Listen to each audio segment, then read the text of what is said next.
करें शुरू अपने।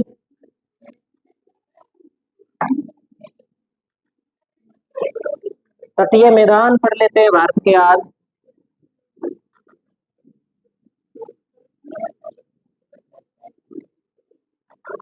तटीय मैदान,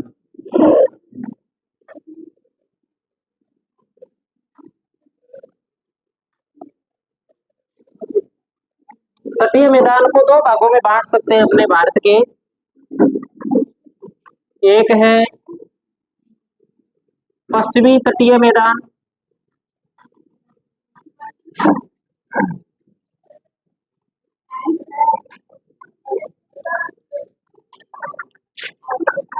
जन्मदिन की शुभकामनाएं भाई मोनिका को।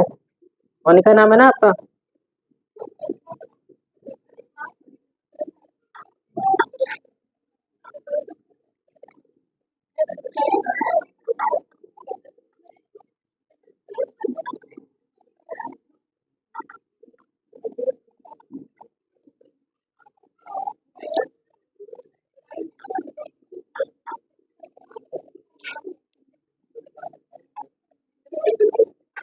चलो, पश्चिमी तटीय मैदान और दूसरा है पूर्वी तटीय मैदान। पश्चिमी तटीय मैदान व पूर्वी तटीय मैदान, इसमें अपने को जो ध्यान रखना है,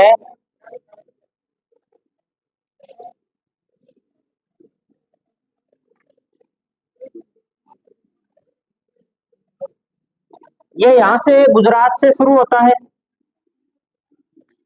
और ये इधर शुरू होता है पश्चिमी बंगाल से। इधर वाला पूर्वी तटीय मैदान है, इधर वाला जो भाग है ये पश्चिमी तटीय मैदान है। और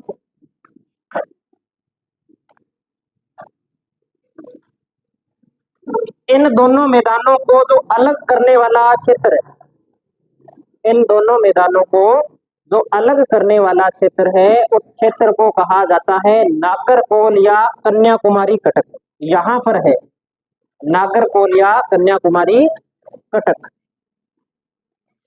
एक ये बात हमें नोट करनी है, नागरकोल या इसी को बोलते हैं कन्याकुमारी कटक। ये इसमें दिखाई दे रहा है क्या? देखना क्या हो गया भाई, नहीं दिखाई दे रहा? चलो कोई बात नहीं है, इसमें इतना ही ध्यान रखना है कि जो पश्चिमी और पूर्वी जो कटक है, उन्हें जो जो मैदान है उनको अलग करने का जो काम करता है वो नागरकोल या कन्याकुमारी कटक करता है।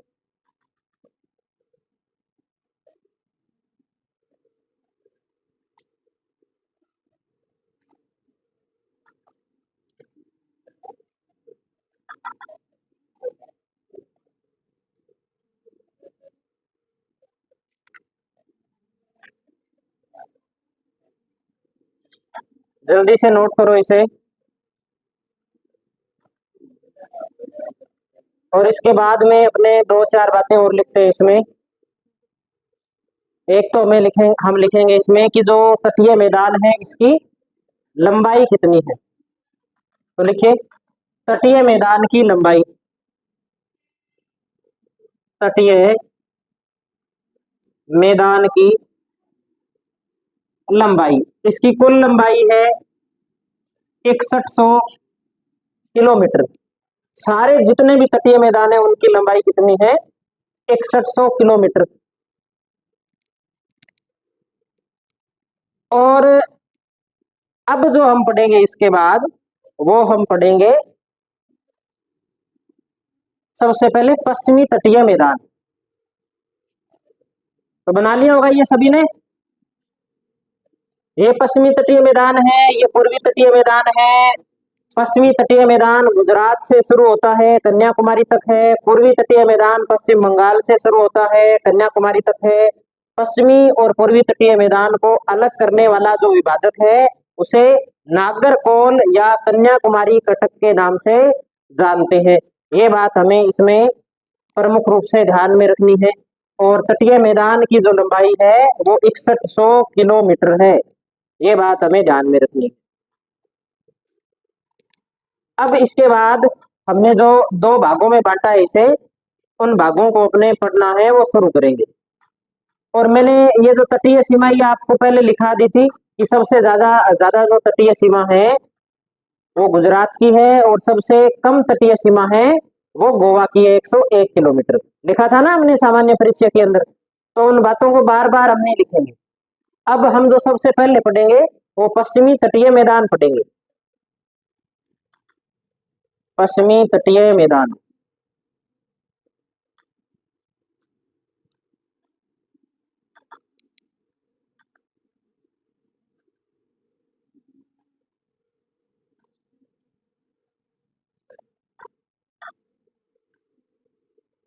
नोट कर लिया होगा सभी ने ये।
विस्तार कहाँ है पश्चिमी तटीय मैदान का? तो गुजरात में सरक्रीक से इसे मान सकते हैं।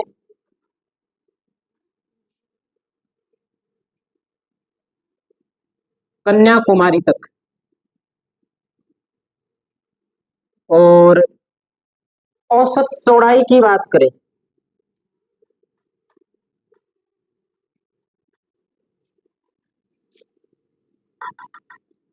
देखो औसत चौड़ाई की बात ऐसे है कि अलग अलग किताबों में अलग अलग मिलती है। किसी में 30 से 35 किलोमीटर मिलती है, किसी में ये मिलती है 35 से 40 किलोमीटर, कहीं 30 से 50 किलोमीटर मिलती है।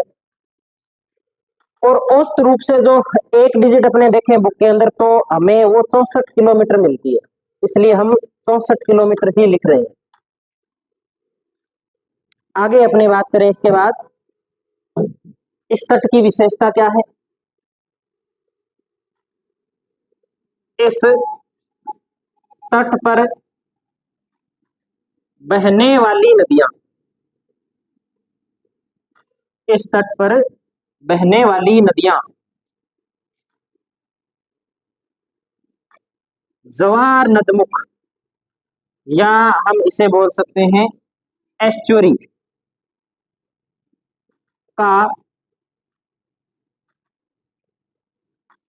निर्माण करती है, का निर्माण करती है। एस्चुरी का निर्माण क्यों करती है? पहले तो मुझे ये बताओ कि एस्चुरी का कितने बच्चों को नहीं पता एस्चुरी क्या होती है? जिन्हें एस्चुरी का पता नहीं है, बाकी सबको पता है एस्चुरी का? जिन्हें पता है वो बताएंगे। किन्हें पता है एस्चुरी का? आपको पता है सुनी? नहीं पता? चलो आज नहीं बोलते आपको कुछ भी। क्लास नहीं लगाई पहले? जब कोई नदी सागर में गिरती है तो नदी दो प्रकार की आकृति बना सकती है। कौन कौन सी दो आकृति बना सकती है? या तो नदी बना सकती है डेल्टा, या फिर नदी बना सकती है एस्चुरी। जब नदी सागर में गिरे उस समय ढाल बिल्कुल बिल्कुल ही कम हो, या ढाल न के बराबर हो, उस समय नदी का जो जल है वो बिल्कुल धीरे धीरे चलता है। और जब नदी का जल धीरे धीरे चलता है तो उसके अंदर जो मिट्टी के छोटे छोटे कण होते हैं वो उसके साथ चल नहीं पाते। जब चल नहीं पाते तो क्या होता है, वो कण नीचे बैठने लगते हैं। नीचे बैठने के कारण क्या है, नदी का जो मार्ग होता है, यहाँ पर मान लो कण नीचे बैठ गए तो नदी थोड़ी सी फैल करके बहने लगती है। और ये नदी फैलती फैलती इन कणों के जमाव के कारण इस प्रकार से इतनी फैल जाती है कि जिस कारण देखने पर एक ऐसी आकृति बन जाती है, त्रिभुजनुमा आकृति बन जाती है, जो क्या कहलाती है, डेल्टा कहलाती है। एक ऐसी नदी जो सागर में जिस टाइम गिर रही है उस स्थान पर ढाल ज्यादा है, यहाँ ढाल कम है, यहाँ ढाल क्या है, ज्यादा है। ढाल ज्यादा है तो पानी की स्पीड भी क्या होगी, ज्यादा होगी। पानी की स्पीड ज्यादा होगी तो जो छोटे छोटे कण है उस पानी के अंदर है, उस नदी के अंदर है, वो वहां बैठेंगे या उस पानी के साथ आगे जाएंगे, साथ जाएंगे। साथ जाएंगे तो आगे सागर होगा, ये सागर के अंदर आएंगे। सागर के अंदर लहर आती रहती है, कभी किनारे की ओर आती है, कभी वापस जाती है। तो जो लहरें हैं वो यहाँ पर जो कण आए हैं नदी के द्वारा, वो लहरों के द्वारा सागर के अंदर चले जाते हैं। यहाँ पर मैदान का निर्माण नहीं हो पाता, मैदान का निर्माण नहीं हो पाता। ऐसी जो आकृति होती है क्या कहलाती है, एस्चुरी कहलाती है।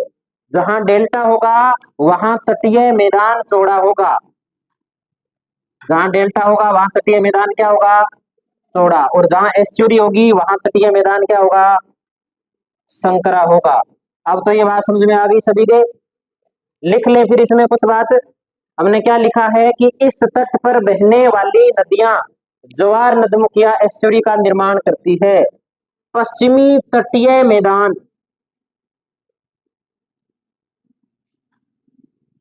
संकरी पट्टी के रूप में फैला है।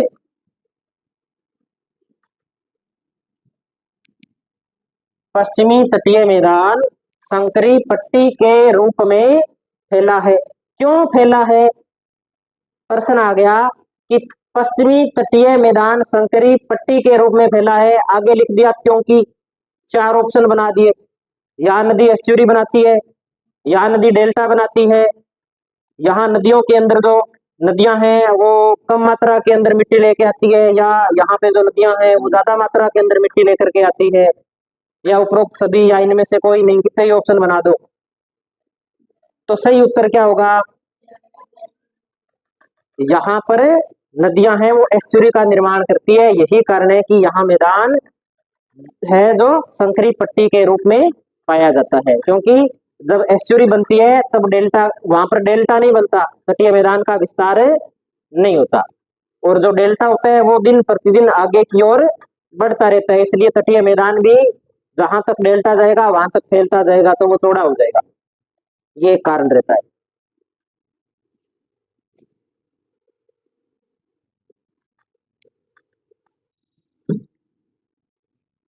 अगली बात हम नोट करते हैं इसमें। लिखिए पश्चिमी तटीय मैदान की सर्वाधिक चौड़ाई, पश्चिमी तटीय मैदान की सर्वाधिक चौड़ाई गुजरात में पाई जाती है। पश्चिमी तटीय मैदान की सर्वाधिक चौड़ाई कहाँ पाई जाती है, गुजरात में पाई जाती है। गुजरात के बाद में जो महाराष्ट्र वाला गोवा वाला क्षेत्र है वहां पर ये तट संकरा हो जाता है, और केरल में जाकर के वापस इसकी चौड़ाई है वो बढ़ती है। लेकिन सबसे ज्यादा चौड़ाई कहाँ है, गुजरात में है। तो हम एक बात लिख देते हैं, यह तट मध्य में संकरा है, लेकिन केरल की ओर पुनः चौड़ा हो जाता है। सारी बातें हमें ध्यान रखनी है। कुल तटीय मैदान, जितने भी तटीय मैदान है उसकी लंबाई 6100 किलोमीटर है। पश्चिमी तटीय मैदान की औसत चौड़ाई 64 किलोमीटर है। गुजरात में सबसे ज्यादा चौड़ा है। और फिर मध्य के अंदर संकरा है, केरल की तरफ फिर चौड़ा है। पश्चिमी तटीय मैदान की अपेक्षा संकरा है क्योंकि यहाँ नदियां क्या बनाती है, एस्चुरी बनाती है, इसलिए यहाँ पर ये क्या है, संकरा है। अब हम बात करते हैं इसके बाद पश्चिमी तटीय मैदान को कई भागों में बांटा जा सकता है, उनके बारे में अपने बात कर लेते हैं कि कौन कौन से भाग है। तो एक तो जिसे हम बोल देते हैं गुजरात का तट बोल देते हैं, एक हम बोलते हैं जैसे महाराष्ट्र में गोवा का तट है, एक है कर्नाटक का तट और एक है केरल का तट। ये लिखा नहीं क्या अभी, ये क्या लिखा था यहाँ पर, ये लिखा है पश्चिमी तटीय मैदान की, पश्चिमी तटीय मैदान की सर्वाधिक चौड़ाई गुजरात में पाई जाती है। यह तट मध्य में संकरा है लेकिन केरल की ओर जाने पर पुनः चौड़ा होता जाता है। एक बार जो लिख दिया जाता है ना वो बार बार नहीं लिखा जाता, अगली बार फिर थोड़ा चेंज होकर लिखा जाता है, ये समस्या रहती है। दोबारा कभी लिखाऊंगा तो ये सेम लाइन नहीं आएगी, बात यही होगी लेकिन शब्द 5-4 आगे पीछे हो जाएगी।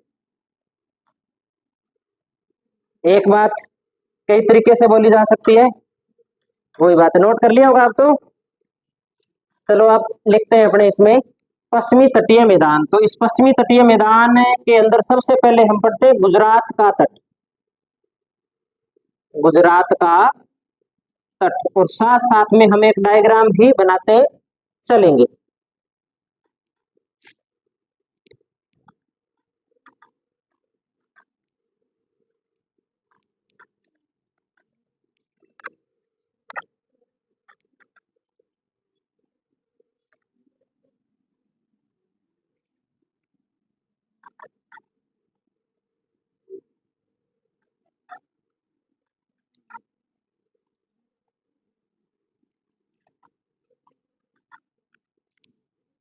सबसे पहले गुजरात के तट की अपने बात करते हैं। तो एटलस में जहां तक हमें गुजरात दिखाई देता है वहां तक कौन सा तट है, गुजरात का तट है। और गुजरात का तट कहां से शुरू होता है, इस सर्करीक से शुरू होता है, यहां पर, यहां से यहां पर है सर्करी, और ये यहां पर है कन्याकुमारी।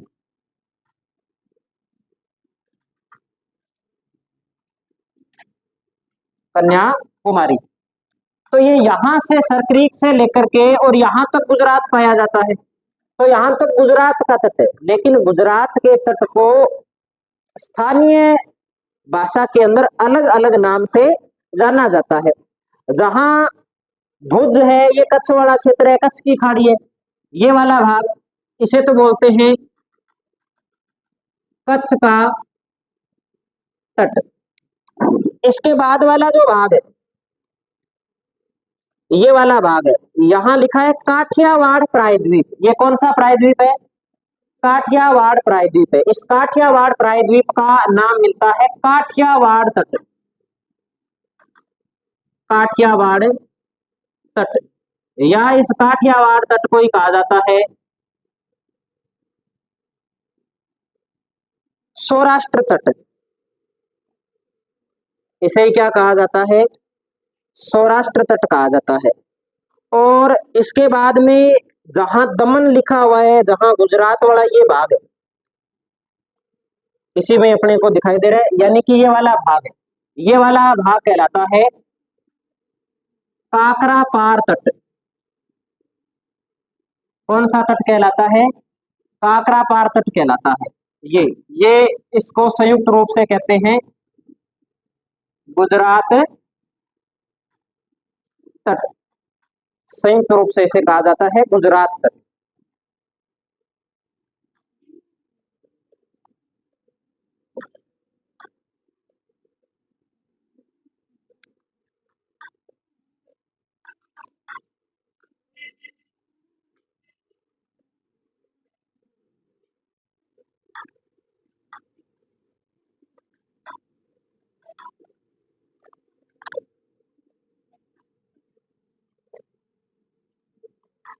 इसमें लिखेंगे सर्वाधिक तटीय सीमा बनाने वाला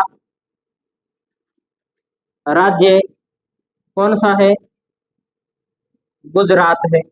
दूसरी बात हम इसमें लिखेंगे कि जो तट है वो सबसे ज्यादा चौड़ा भी कहाँ है? तो गुजरात में है। तो हम लिखेंगे पश्चिमी तटीय मैदान का सर्वाधिक विस्तार भी कहाँ है? गुजरात में है। वैसे तो ये बात लिखी रखी है, हम वापस रिपीट ही कर रहे हैं, न लिखें तो भी चलेगा। ये बात लिख रखी है ना हमने, तो इसको न लिखें तो भी काम चल जाएगा। अगली बात हम लिखते हैं कि इस तट को हमने कितने भागों में बांट दिया? 3 भागों में। तो हम लिख सकते हैं गुजरात तट को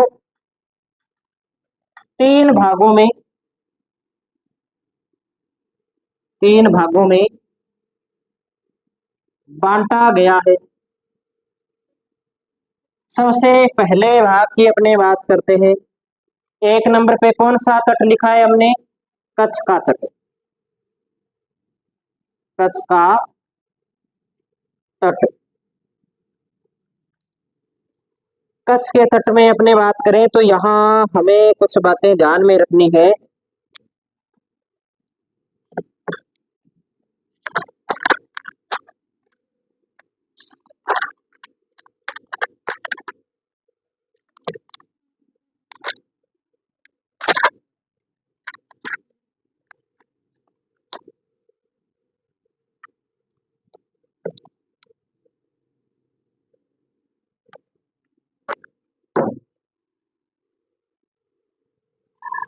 इस वाले मैप के अंदर अपने देखेंगे तो हमें इस कच्छ की खाड़ी के अंदर एक बंदरगाह दिखाई दे रहा है। कौन सा बंदरगाह है? कांडला बंदरगाह है। कौन सा बंदरगाह है? कांडला बंदरगाह है। तो सबसे पहली बात तो हम लिखेंगे यहाँ कांडला बंदरगाह स्थित है।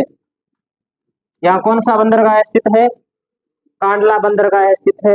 दूसरी बात, जो कांडला बंदरगाह है यह ज्वारीय बंदरगाह है। कैसा बंदरगाह है? ज्वारीय बंदरगाह है।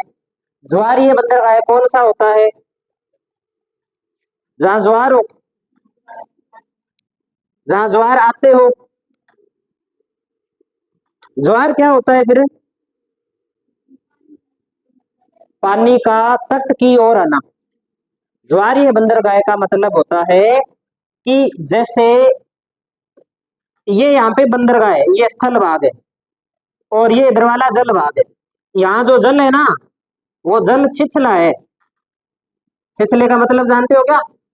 छिछला होता है कि पानी की गहराई कम है। जब बड़े बड़े जहाज यहाँ आते हैं ना तो जहाज नीचे जमीन से टकरा जाते हैं। तो उस जहाज को कैसे लाया जाए?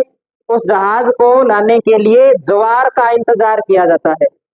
जब पानी तट की ओर बढ़ता है, जब पानी तट की ओर बढ़ेगा तो पानी की जो हाइट होगी वो ज्यादा होगी। उस हाइट का फायदा उठाते हुए जो जहाज है वो इस तट तक पहुंच जाते हैं। इसलिए इसे क्या कहा जाता है कि यह क्या है?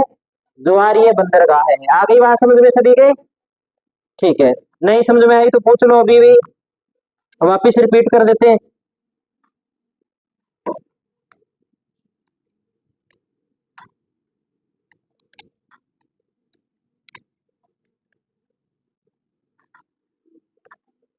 अगली बात, कांडला बंदरगाह है मुक्त व्यापार केंद्र है। मुक्त व्यापार केंद्र। मुक्त व्यापार केंद्र का मतलब क्या होता है? मुक्त व्यापार केंद्र का मतलब होता है जहां से सामान को आयात निर्यात करने पर टैक्स नहीं लगता। धर्मेंद्र को तो यहां से जो व्यापार किया जाता है उस पर टैक्स नहीं लगता है। यहां से व्यापार प्रमुख रूप से निर्यात किस चीज का किया जाता है? तो यहां से प्रमुख रूप से जो निर्यात किया जाता है, निर्यात जानते हो क्या? क्या होता है निर्यात? सामान को खरीदना तो बेचना। तो यहां से एक तो नमक का व सूखे मेवे का निर्यात प्रमुख रूप से किया जाता है। तो एक बात हम ये लिख देंगे। और जो कांडला बंदरगाह है वो हम यहाँ पर दर्शा भी देंगे कि कांडला बंदरगाह कहाँ है, यहाँ है, इस स्थान पर है कांडला बंदरगाह है। और राजस्थान के सबसे नजदीक बंदरगाह कौन सा है, कांडला बंदरगाह है। और राजस्थान का अधिकांश जो व्यापार है वो कौन से बंदरगाह से होता है, कांडला बंदरगाह से होता है। ये बात भी हम ध्यान में रखेंगे। आगे बात करते हैं इसके बाद, कांडला बंदरगाह का नया नाम क्या है, पंडित दीनदयाल उपाध्याय बंदरगाह है। तो ये भी आप ध्यान में रखना कि इस कांडला बंदरगाह का नया नाम, इसका नया नाम क्या है, नया नाम है पंडित दीनदयाल, है क्या, नहीं है, पंडित दीनदयाल उपाध्याय बंदरगाह है, इसका नया नाम।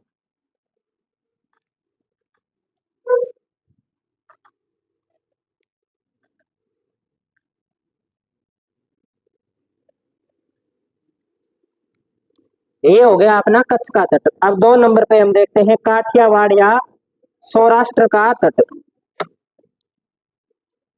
काठियावाड़ या सौराष्ट्र का तट।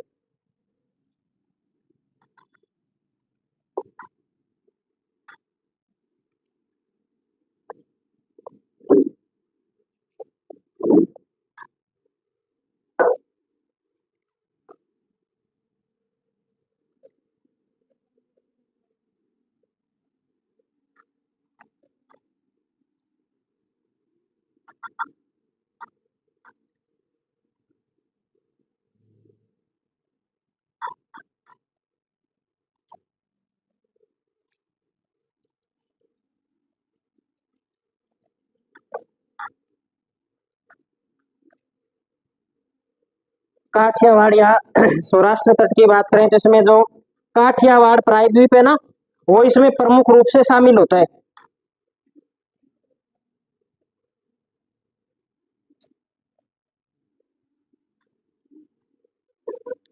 काठियावाड़ प्रायद्वीप, ये वाला भाग, ये वाला जो भाग है ये इसमें शामिल हो जाता है। इसमें अपने बात कर लेते हैं। इसमें अपने इस क्षेत्र के अंदर देखो पहाड़ियां हैं, पहाड़ियां यहाँ पर लिखा हुआ है बरदा पहाड़ियां, उसके बाद गिरनार पहाड़ियां, उसके बाद गिर पहाड़ियां, मांडव की पहाड़ियां, ये सारी पहाड़ियां इसी क्षेत्र के अंदर आती है।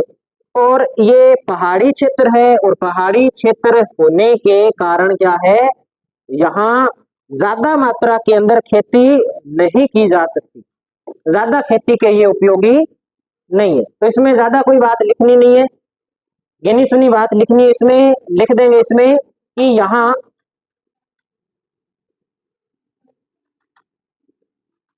गिर, मांडव, वर्धा पहाड़ियों के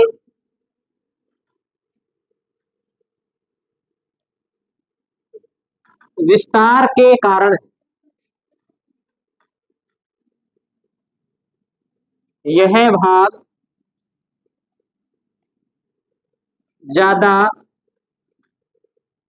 उपजाऊ नहीं है, या हम ऐसे भी कह सकते हैं कि ज्यादा मात्रा में यहाँ जो खेती है वो नहीं की जाती, भूमि उपजाऊ कम है, तो एक लिमिट के अंदर इस क्षेत्र के अंदर उत्पादन होता है। अगला तट कौन सा है, काकरापार तट। तो लिख देते हैं 3 नंबर पे सी,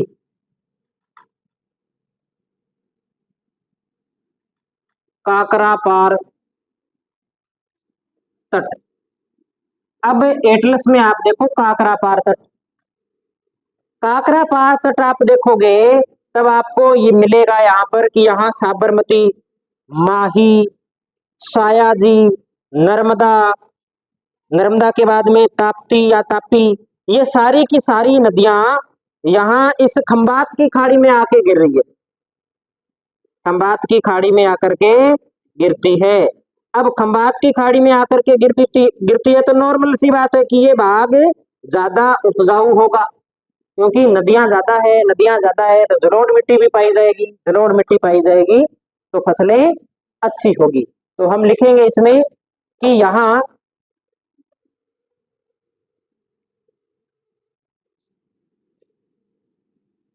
नर्मदा, ताप्ती, माही, साबरमती नदी का बहाव होने के कारण यह क्षेत्र उपजाऊ है, यह क्षेत्र उपजाऊ है। तो अगर हमसे पूछे कि गुजरात का कौन सा तट सबसे ज्यादा उपजाऊ है, तो काकरा पार तट सबसे ज्यादा उपजाऊ है। उपजाऊ ज्यादा क्यों है? क्योंकि यहाँ अनेक नदियां गिरती है जिसके कारण यहाँ पर यह क्षेत्र उपजाऊ है, खेती के योग्य है। अब एक बात और देख लेते हैं हम यहाँ पर, जो काकरा पार तट है, इस काकरा पार तट के पास में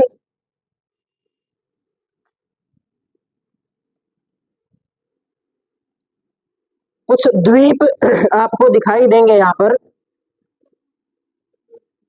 जैसे एक तो लिखा हुआ है दीव, इस दीव को भी हम बना लेंगे, एक अलग मैप बना लेंगे हम इस प्रकार से।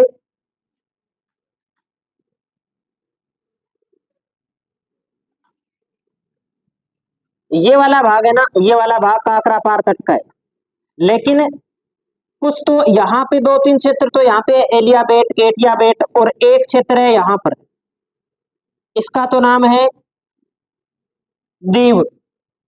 दीव तो मिल गया होगा सबको, ठीक है। अब इसमें हम देखते हैं जो छोटे छोटे और नाम है वो दे रखे हैं क्या, जैसे एक तो अलिया बेट, अलिया बेट, केडिया बेट,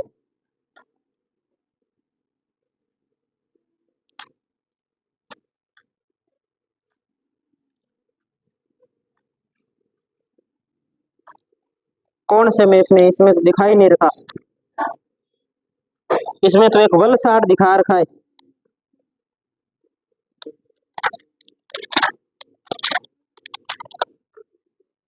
बाकी दिखाई नहीं रखा।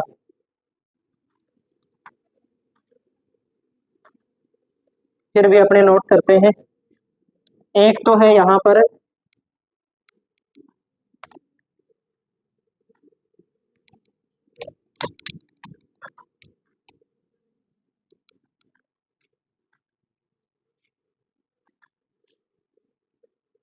अलिया बेट, एक है यहाँ पर केडिया बेट, एक इनके ऊपर क्षेत्र पड़ता है अंकलेश्वर। ये जो प्रमुख तीन क्षेत्र है, यहाँ पर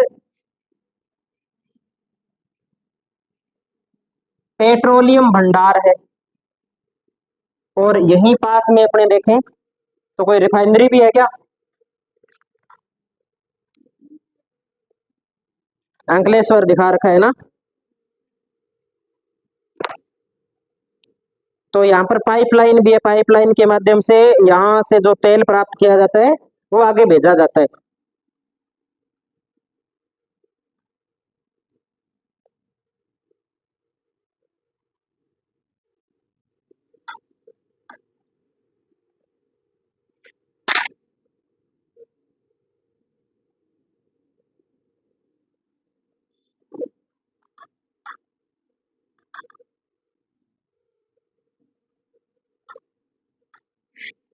ये बनाना है हमें।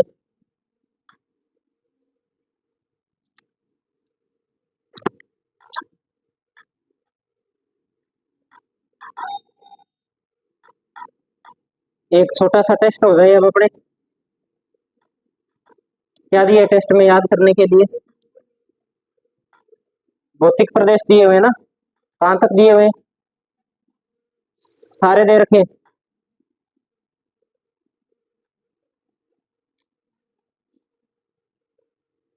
चलो लिखो आप।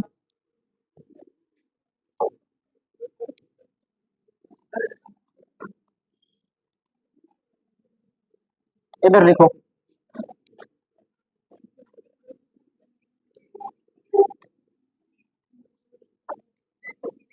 पहला क्वेश्चन निकाल ली कॉपी सभी ने?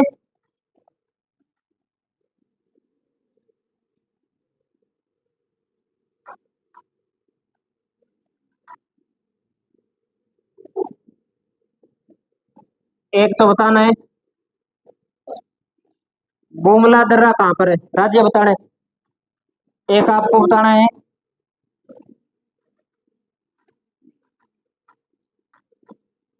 कराकोरम दर्रा कहाँ है। एक आपको बताना है माना दर्रा कौन से राज्य में। एक आपको बताना है बनिहाल दर्रा कौन से राज्य में।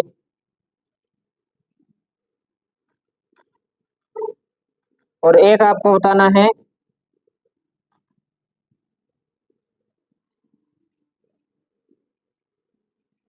पालघाट दर्रा कौन से राज्य में। हाँ पालघाट।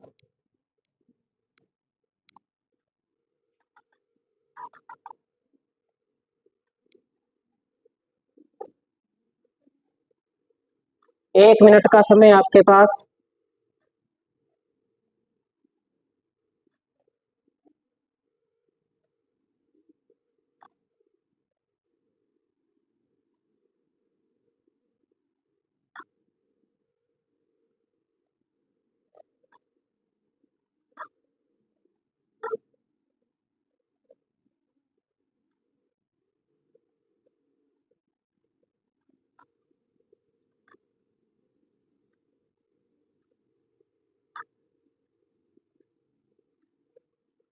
कर लिया सभी ने?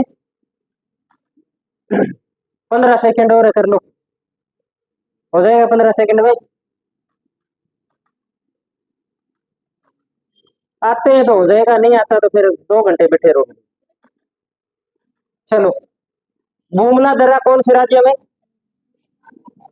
अरुणाचल प्रदेश में। कॉपी एक्सचेंज कर लेना। अरुणाचल प्रदेश में।